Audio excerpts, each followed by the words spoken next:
So one day, at a stoplight, I was just sitting there. And sometimes when you're in the shower, when you're just waking up from a night of sleep, when you're driving in the car, you've completely checked out. What I know now is that is when your intuition has space to move, has space to tell you things that you didn't already know.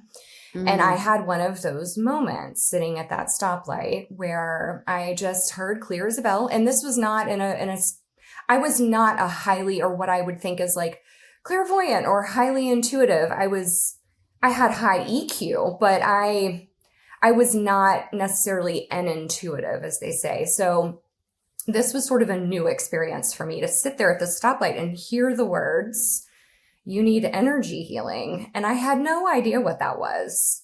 Now, at the time, I was definitely a woman of faith. I was very active in my local church where my employer was actually faith-based. So, it was not the most unusual thing. That's where I would think that, it was a message from God or a higher power, intuition. You can choose, whatever adventure you want to go on. But essentially where I was located is I was sitting right across the street from an energy medicine practice. And that ended up being where I went for my first set of sessions. That ended up changing my life. So I just heard those words. I asked around, didn't know what it was, Googled it, found the clinic, and sure enough, it was right across the street from the stoplight where I was sitting.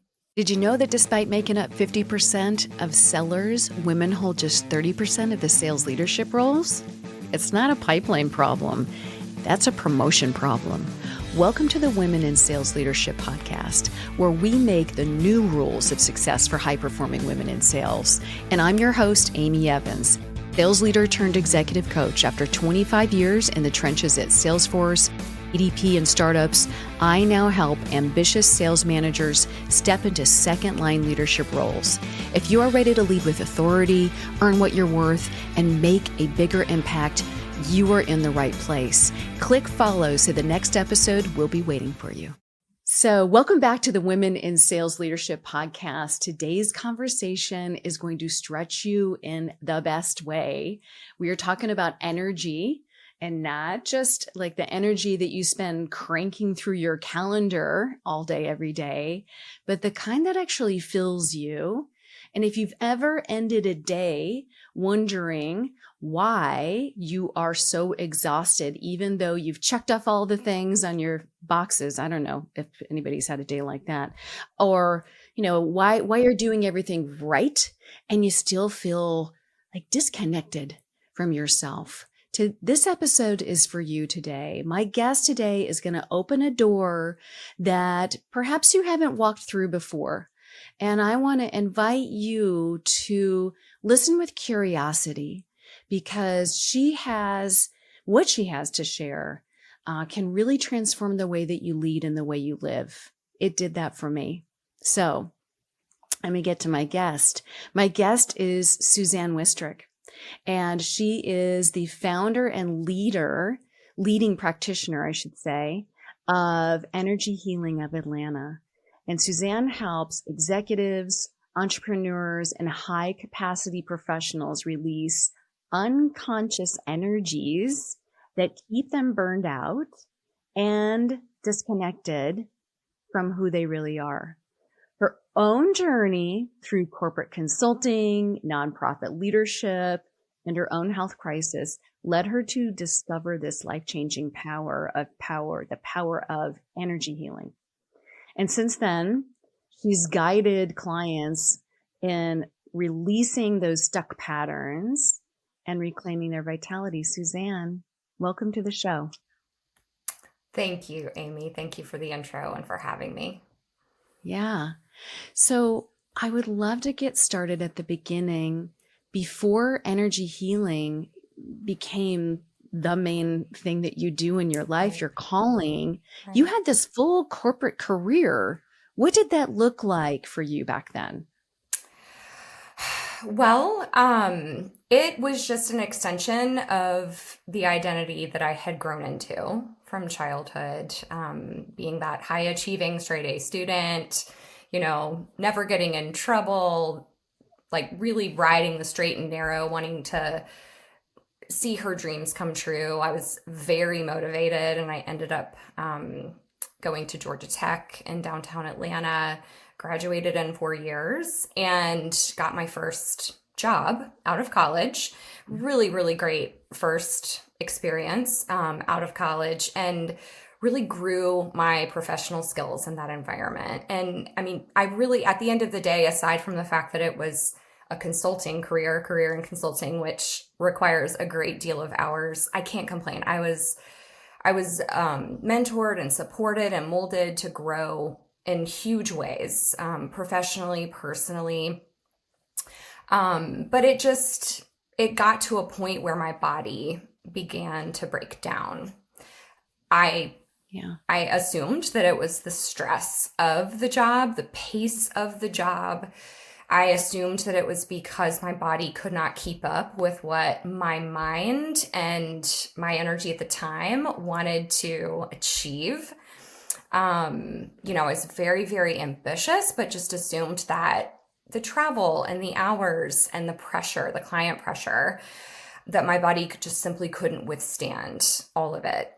So after working with many doctors, trying different diets and approaches and health healing modalities, I ended up shifting my career into nonprofit, thinking that a reduction in hours or reduction in pressure, something that felt more heart-centered or purposeful at an inner identity level, would help support my struggling health. So, and I was only in my early 30s when all of this occurred, and that's essentially how I ended up moving in this direction. Wow. Okay. I would like you to share about your very first experience with energy healing, and when you knew this wasn't just a personal tool for you, but something you wanted to focus your life on. Yeah, that's a great question. So when I moved into nonprofit leadership and spent several years doing what I thought was my heart's work, which it was at the time, it was definitely something that I loved doing and growing in, kind of growing a completely separate set of skills. My health did not improve. My depletion did not improve. In fact, it just kind of crumbled further. So even the hours that I thought would be lesser in a nonprofit space, they actually dwindled even more because of the frequency with which I had to take care of myself. I would have to take days off work. I would have to go to continued alternative healing practitioner appointments. I was constantly in a state of kind of feeling good and then the bottom crashing out. So if I could be completely honest, I got to a place of total just frustration and desperation, really. At my age, it didn't make any sense. I had no family history. It was one diagnosis piled on top, one on top of the other, that was making it so that I literally just could not physically function.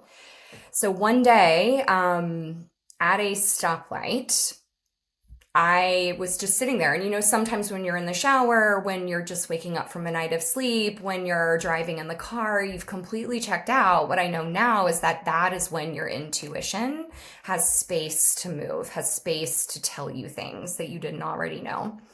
And I had one of those moments sitting at that stoplight where I just heard clear as a bell. And this was not I was not a highly, or what I would think is like clairvoyant or highly intuitive. I had high EQ, but I was not necessarily an intuitive, as they say. So this was sort of a new experience for me to sit there at the stoplight and hear the words, "You need energy healing." And I had no idea what that was.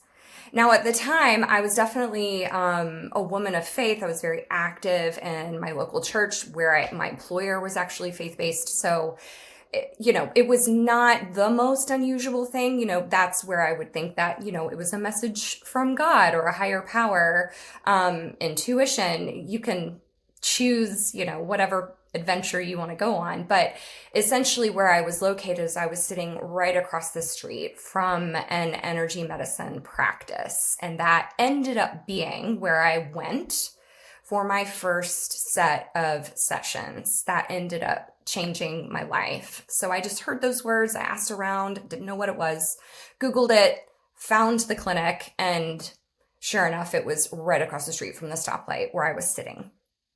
So that's how I got into the work. I sought it out for myself personally. It finally righted the ship after basically a decade of searching for relief.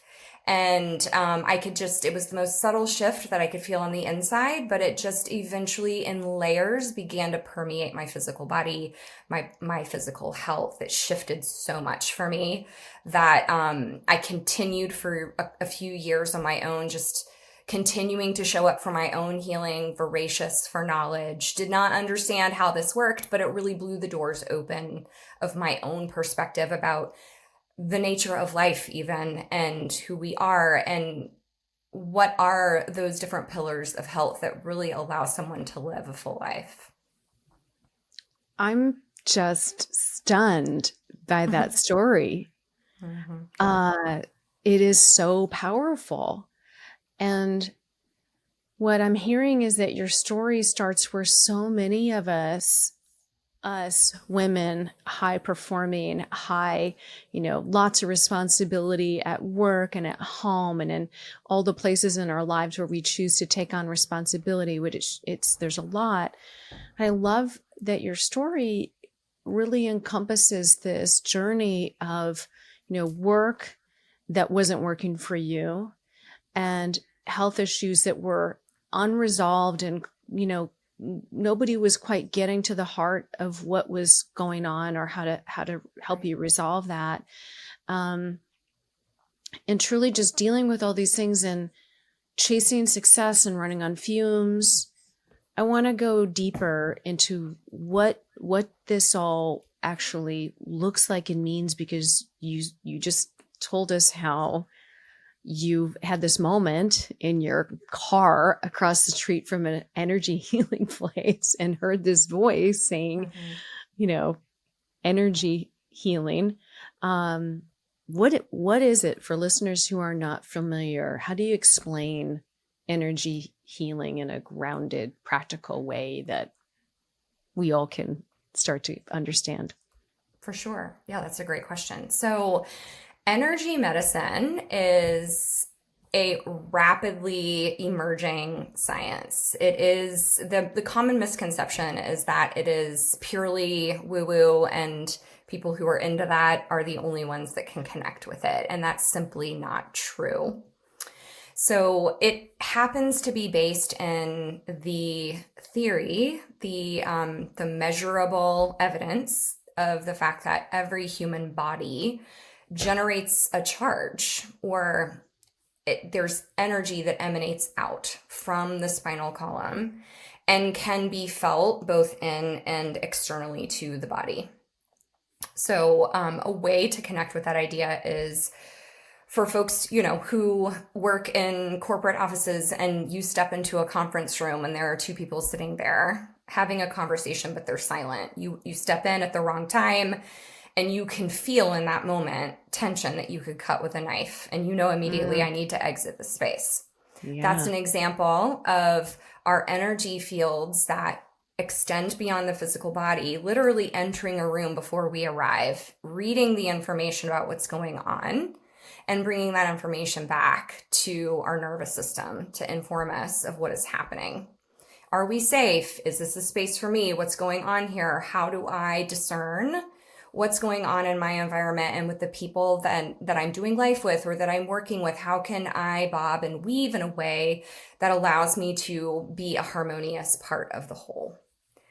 So not so while everyone has an energy body, an energy field, not everyone's field is exactly the same. Some people have bigger fields, some people have more withdrawn fields, some people are more open and even porous like a sponge, whereas others tend to be more closed off. So that's how you see a variety of humans who soak up the energy of a space, the energy of a relationship or another person. They can become overly connected to certain people in their lives and become unfortunately depleted as a result without knowing why. Yeah. So this is essentially what was happening to me. And as someone who does use intuition and can read energy without realizing it, since I came onto the planet as a child, I was essentially accumulating quite a bit of energetic density that was not mine. I was basically mopping up spaces in a room. You know, if someone has something going on at home and they come and they, you know, they're working with you all day, 8 hours a day, in close proximity, you are going to soak some of that up if you are an energy sensitive person or someone who is quite open and spongy, as I like to say. And that is something that you digest. And it gets confusing. You think a lot of times that you're the one having these big emotional swings, or you're the one who is fatigued after a busy day, or it's your body that is sick and broken, when in fact it could often be simply the result of the environment that you are in. In addition, trauma is a really common culprit for weakening the energy system in a human being. So for those of us with childhood trauma, and again, trauma is not just this one thing that happens, you know, an event that happened, you know, and qualifies as trauma.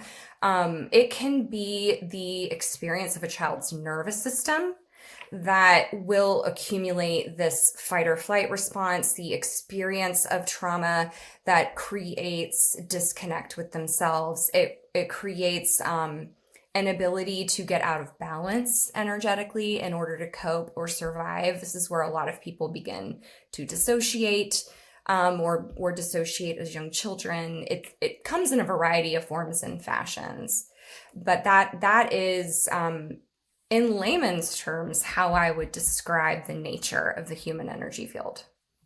Oh my gosh. Okay, we covered a lot there. That is. I'd like you to go in a little bit more about trauma because, you know, you said you used your hands to say like, not everybody has like trauma, right? Can you elaborate on that distinction of like the variations of trauma that you see people dealing with? And I don't want you to share obviously anything identifiable to somebody that you've worked with, but I'm sure there's broad strokes of topics that you have observed. Well, I really like to live purely in the world of energetic movement. And the reason why is because even though I did get a degree in applied psychology, I'm not a licensed therapist. So I can't speak to the nature of trauma psychologically speaking. Sure.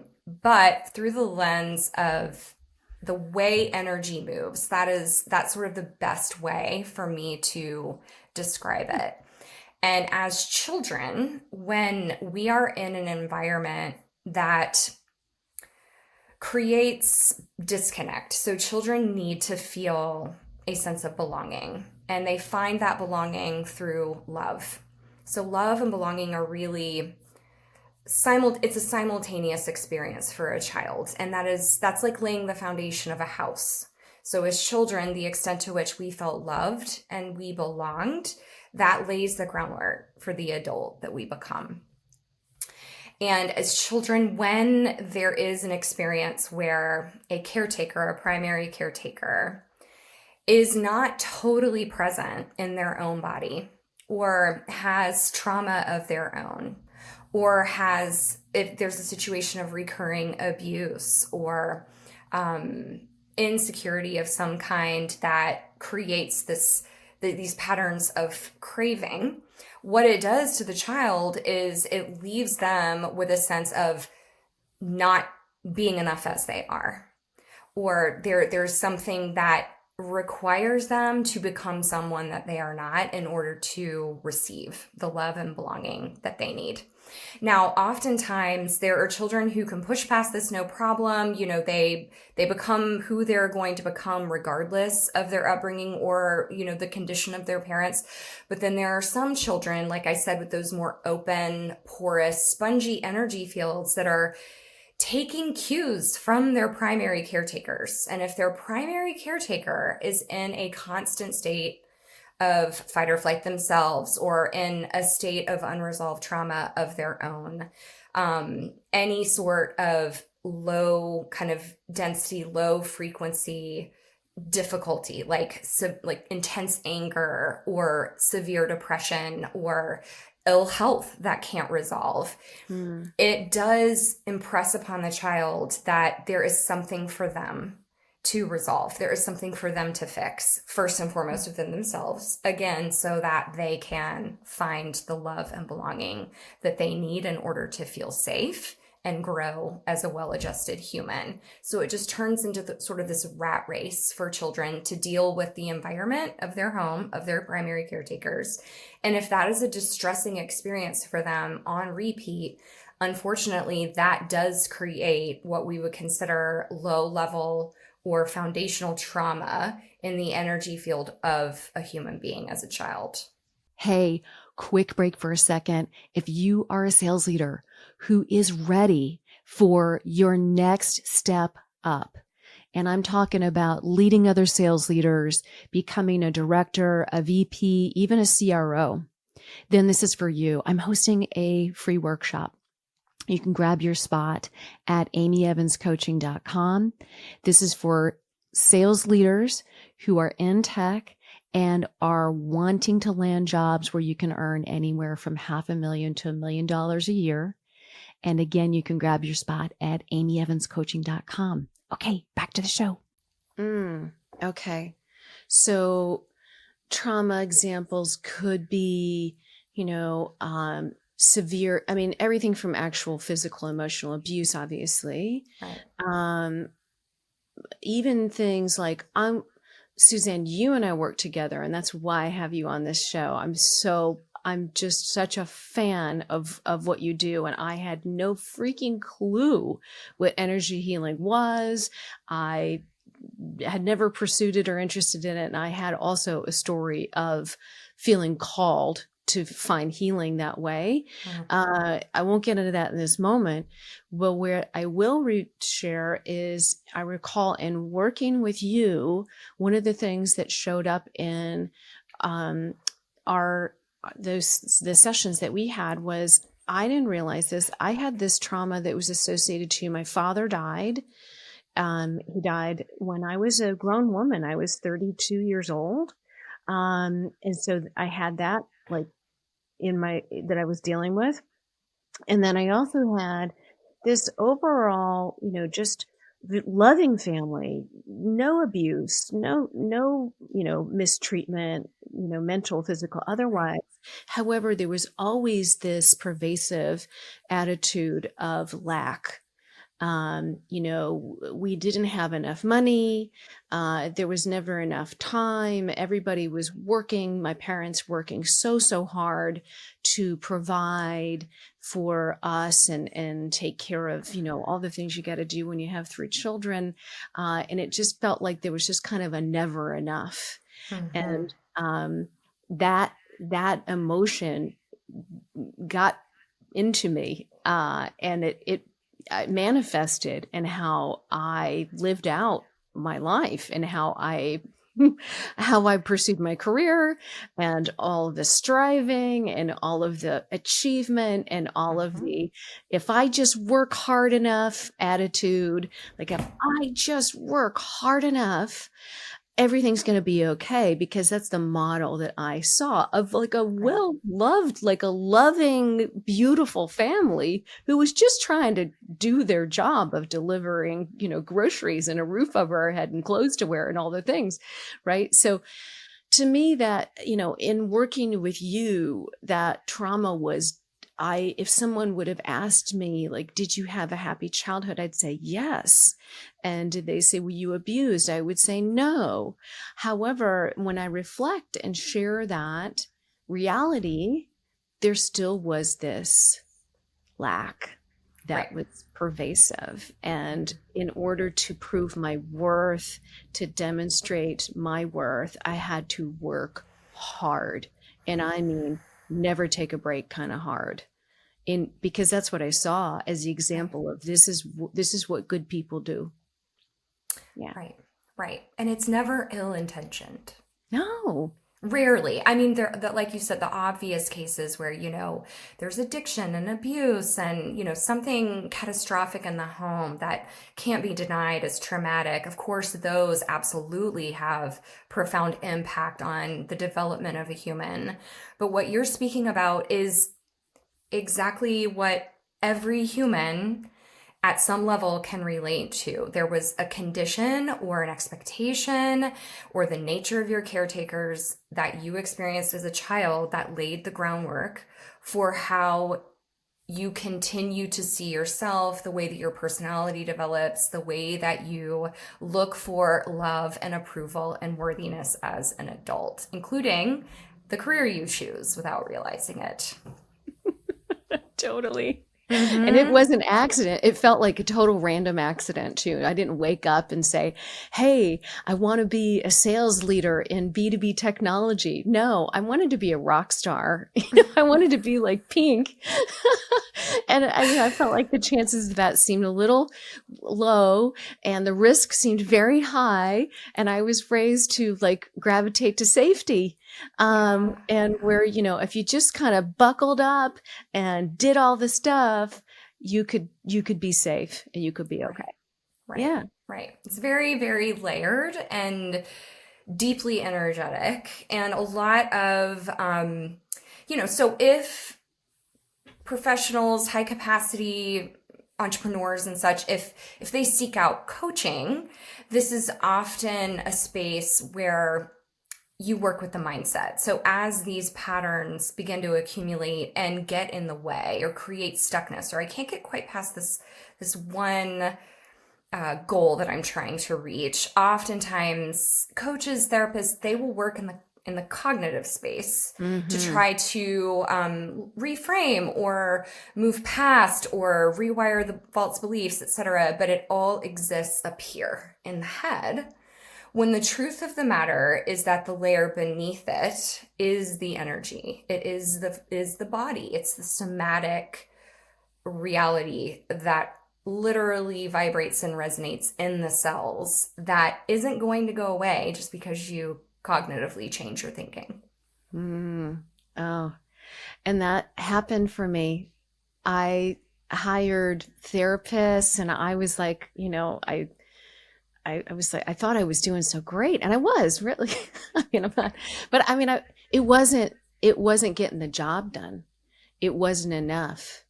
And I loved my therapist, and he was so amazing. The one I worked with, when I saw you, he was so amazing. I would recommend him to anybody that I met. The distinction that I noticed was just this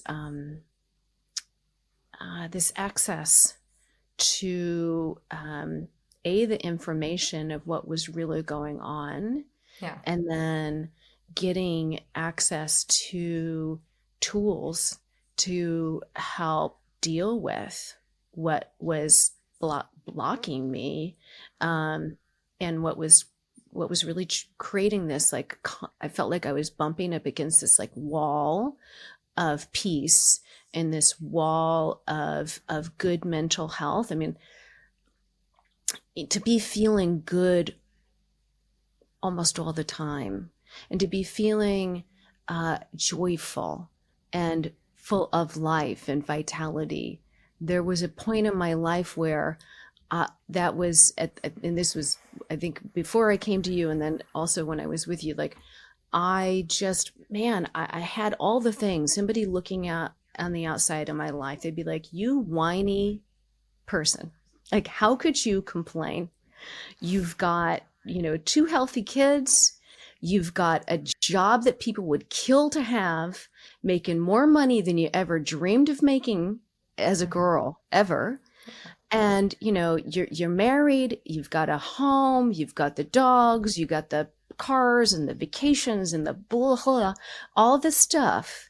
And still I was bumping up against this something still just not right for me. And what had me raise my hand and say, okay, I'm ready to do something, and it wasn't this one thing, it was something else. So there were two things that happened. The first one was, I initiated getting a divorce from my husband. I love this man. He's a wonderful man. He's a wonderful father, but we are not a good fit together. And we spent a lot of years trying to make two puzzle pieces that didn't ever belong together work. And it was painful for everybody, me, him, and our kids. And so I woke up one day and said, nope, I'm not doing this anymore, because this is part of what's keeping me so disconnected from my joy, so disconnected from vitality, so disconnected from love, which is what I wanted, right? I wanted that. And so that happened. And then the next thing that happened that really changed things was I got laid off from my corporate job. And so suddenly I had this time on my hands to, I was going through this huge transformation in my relationship and like who I was. I wasn't a wife anymore. And then I had this other transformation jump right on top of it called, you're not a VP of sales at a big Fortune 200 company anymore either. And so I had this complete questioning of identity and also time to consider what was really going on. And when I recognized I didn't have the answers and I needed more help, I was called. And my inspiration came in a different way. I don't know if I ever told you this or not. I don't think I know. Yeah, I was watching a Netflix special put on by Gwyneth Paltrow and her company Goop. And it was just this thing about, intimacy and energy healing. Like I was in a real phase of like everything's on the table for me to learn about and explore. And so this came up in a show on Netflix and I just could not stop thinking about it and about energy healing. And I thought, this is what I need. And I, went right online and guess who I found? You. Yeah. Yeah. So let's kind of bring this. I know I've done a lot of talking about myself, but not at all. It brings great context. Thank you. That's what you get to do when you host the show. Yeah. So, let's bring this down to earth for my listeners, Suzanne. And I would love, I'm sure they're asking themselves like, okay, this is all great. What can I actually do for me, for myself and my energy? How can I take something and have something that will start to give me access to releasing whatever doesn't need to be there anymore and bringing more of what does need to be there for me? What are some of the things that they can start to do? I'm going to ask you to go there. And let's do that. Okay. Yeah, let's go there. So this is a tricky question because I would say the marketplace, at least social media, is pretty inundated with like tools and suggestions and methods for addressing energetic health. And it really kind of gives the impression that it's fairly surface level, that it's just little therapeutic self-care mechanisms that will take you the distance or will be enough. So I just want to put out the disclaimer that again, everyone has an energy field. And if you personally are someone who is struggling with burnout or feeling misaligned, or you have recurring patterns of discomfort or struggle that continue to occur on repeat. So that can be at home, it can be in your personal relationships, it can be professional patterns, or it could just be things that keep showing up secretly on the inside. So it happens a lot where, like you said, on paper, everything, all ducks are in a row. We're checking all the boxes. We're really achieving a great life, but internally we're screaming essentially to say, like, this is just not it, or something's missing. So I just want to put that disclaimer out there that if you are someone who is challenged in some way in those areas, you don't want to just engage with the surface level self-care routines. However, to answer your question, a really good place to start when it comes to connecting with your own energy. Chances are you probably have already experienced it. We're all human.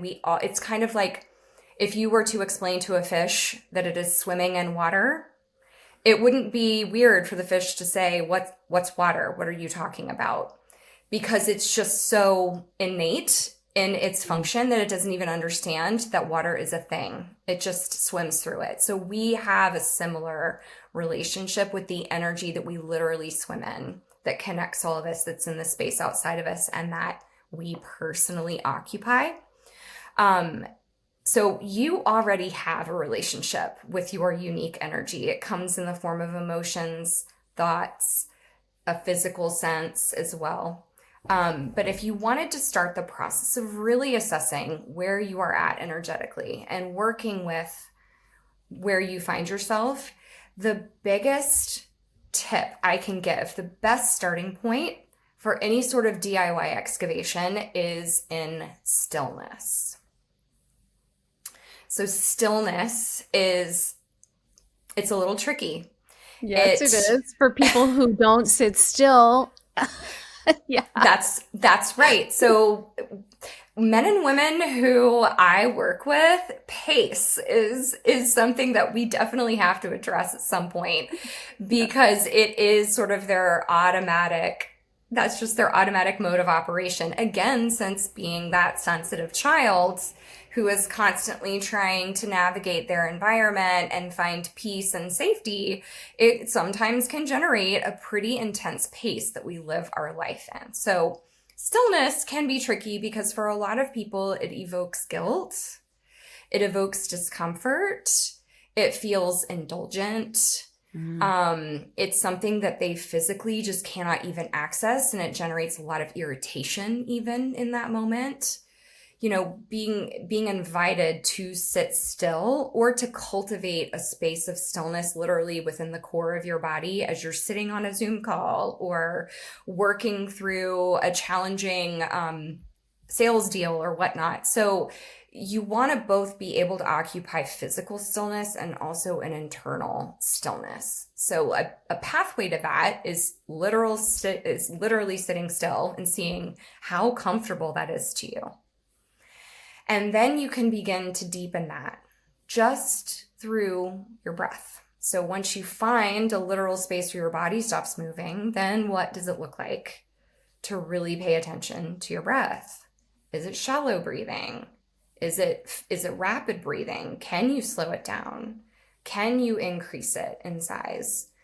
A tool that I really like to give people right out of the gate is a breathwork pattern that will allow you to connect with your energy body relatively quickly. And it's not box breathing. I'm actually not a fan of box breathing.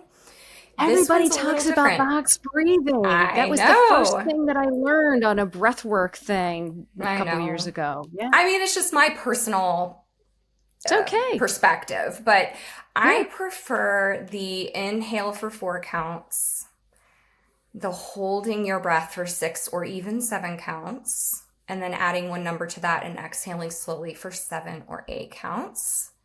And you move through that for 4 to 5 rounds of breath. Okay. I got a little lost in the math, Suzanne. Sure. Because I didn't go to Georgia Tech. You mean you didn't take Calc 5, Amy?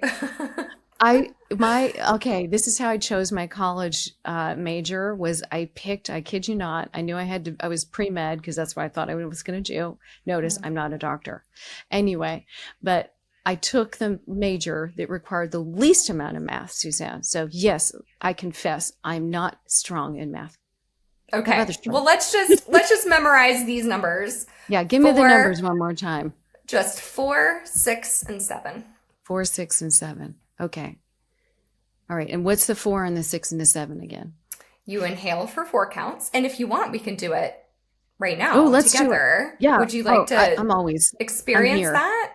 Okay. Yeah. So let me just Let's do it. walk you through what it would feel like in the experience of connecting with stillness, connecting with your energy field, or connecting with yourself. And I realize that a lot of these tools on occasion sound very simple, and that's why we rush past them or brush them aside or say that's not going to get the job done. But it's actually deepening our relationship with those simple techniques that can kick off a brand new way of relating to ourselves. So I just want to encourage everyone to push past the resistance that might come up as you're listening to this idea be explained. Okay, so you want to start, and if anyone's listening, if you're driving, obviously keep your eyes open. But if you wanted to start with this process, you would start by just simply closing your eyes and allowing your body to become still.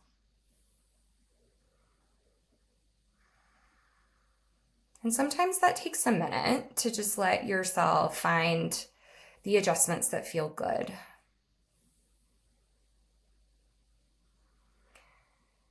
And then once you have found that place of stillness, you might notice all kinds of sensations rising up, maybe some tension, some resistance, maybe even a headache, but that's okay. You push past and you begin tuning into your breath. Just noticing if you naturally are breathing shallow or perhaps rapid breathing. And just as you notice the breath, allow it to shift a bit, perhaps expanding your lungs a little bit more or slowing the pace of your inhales and exhales.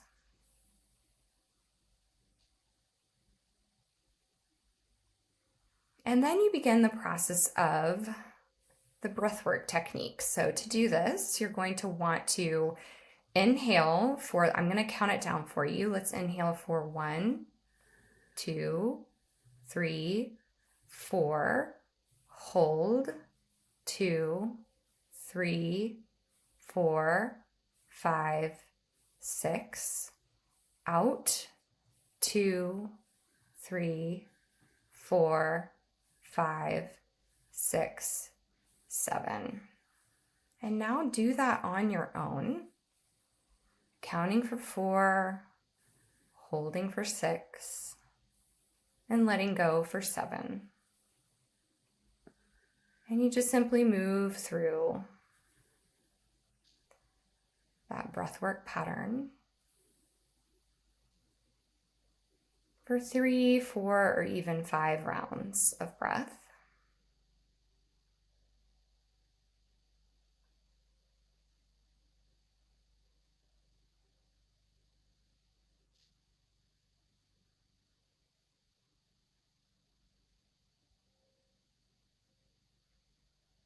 And then once you feel complete in that process, you can once again open your eyes. Ooh. I feel like it's tingly in my hands. Yeah. So that is a very, very astute observation. It's a signal of energy moving. When you feel that natural sense of movement throughout the skin and over the surface of the skin or in the body, that is a signal that your energy is now settling. It's moving. You just connected with it. Yeah. Wow. Suzanne, that was great. Thank you. Good. If you're for those of you who are driving, come back and listen to this. I promise it'll be worth the eyes closed moment because it really is grounding and amazing. My goodness, I do want to acknowledge just, wow, how amazing I feel just right now. Just in those few seconds. Yeah, a few seconds of just getting, being still and breathing. It's medicine and vitamins all in once. Wow. So, Suzanne, the one thing I wanted to share with you is that, you taught me to meditate with my heart, and I really know that that's changed so much for me. It helped me through a really difficult period of my life, like these huge transition, which is, still going on, but not as intense. Right. And it's something that I use every day when I need clarity. Is there anything that you would leave the listeners with that is beyond breathing, that are things that they need to hear and know as they consider, like, is this something I want to look at? What would be involved? And what would the experience be like? Talk about that, if you don't mind, please. Sure. So really kind of you mean weaving in the experience of like approaching life in a heart-centered fashion. Yeah, heart-centered fashion, and how that really changes everything. Okay. Yeah. Oh, so good. So a big facet of my work that I love leading people in, at whatever level of depth we happen to excavate in the time that I work with them, is the art of approaching life not solely through the lens of the mind, or we might otherwise call that the ego. So again, if we think about that little child who was programmed early about how to navigate the world in a safe way to find and achieve the love and belonging that they desire, the ego naturally begins to form. The subconscious mind determines exactly what sort of a personality is needed in order to move through the world the way that is safe. And the ego is birthed, essentially. The way that we stay safe, I like to say it's our way of eating and sleeping indoors, right? So everyone needs to eat and sleep indoors. So the ego should not get a terrible, terrible rap. We need the ego. But it can get to a point where it is out of balance with the heart. So the heart is where our authenticity lies. And unless we are reminded that we even have a voice here in the heart, our life is completely run by the beliefs and the ambitions of the ego. So there's a lot of ancient wisdom that goes into this. I was inspired by a female theologian, and I believe she's an anthropologist. Her name is Megan Watterson, and she's done incredible work, incredible writings, incredible research. And she has done so much excavation. I love that word. Obviously, I use it all the time, but she has really excavated the tenets of this idea of heart-centered living through ancient teachings and hidden scriptures from, way back biblical times. So she has brought that to life, and her team gave me permission to actually teach it to my clients. So I love to teach people this art of getting out of the conscious thinking mind, getting out of the ego, and physically taking your awareness and dropping it down into the center of your chest, and learning how to occupy that space and listening to what is true from that space. And often what you hear is authentic information about who you are and what you want, without any of the influence of what you fear. Ooh.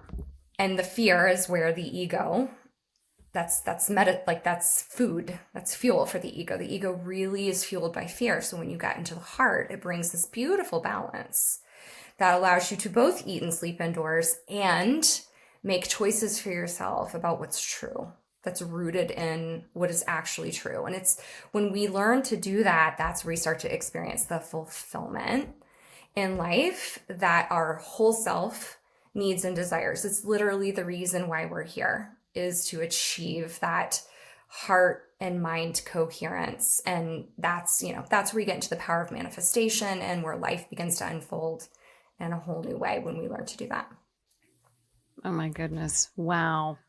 Suzanne, I think we're going to have to close with that. And that's a great place to close. I want to just acknowledge you and thank you for being with us and sharing so generously. If anyone listening wants to connect with you and find you and learn more about your work, how would they do that? So you can find me. The best recommendation I have, if your curiosity's piqued, if you feel like you could benefit from this work, is to visit my website and to consider scheduling just a 30-minute personalized Zoom consultation. It's a conversation just like Amy and I are having today, where we just get to talk a little bit about what's coming up for you and how that might be connected to patterns, areas that need to be worked with energetically in order to step into a new way of feeling so that you can start to feel good again, or maybe even for the first time, and allow your life to move in a direction that's more in alignment with your heart. So I would recommend visiting my website. I have offices in Atlanta and Charleston, but I will go ahead and share that the website, the web address for my Atlanta clients is energyhealingatl.com. energyhealingatl.com. And I do work with women and men, both in person and remote. Oh my gosh. Well, I've talked so often about the work that you do, and that the experience that I had working with you with a lot of people that I know, and I can just vouch that if you're curious, like, take Suzanne up on her offer, and who knows, you might start yourself down a path of energy healing that will surprise the hell out of you. Which is exactly what happened to me, and for the better, in terms of surprises. So, I'll share the link for Suzanne's website in the show notes for anybody who wants to visit those on the app that you're listening. If you want to click straight through that, and if something opened up in this conversation for you today, I'd love to hear about it. So reach out to me on LinkedIn, Lynn Evans at LinkedIn. You can find me and share what resonated with you most, or if you're following the podcast, Women in Sales Leadership podcast on LinkedIn. And I'm just so honored and grateful to be with you, Suzanne, today. And thank you so much again for all of the wealth of information and knowledge that you shared. Thank you. You're so welcome. Hey there. Thank you so much for joining today. I know you're a super generous person, and a gift that you could give to someone you know, a friend, a colleague that you think would enjoy today's episode, would be to send them a text, share a link to this episode with them. I do produce this show myself, and every time you share it, it helps the podcast grow and it supports the work that I do here. Also, if you happen to be a sales leader who is ready to take your next step up into a leader of leaders role, whether it's via promotion or you're ready to go and get that new job at a new company, I'm talking about director roles, VP roles, even CRO roles in B2B tech, where you can earn $500,000 to $1 million or more. The workshop I'm giving is an hour-long workshop. It's totally free.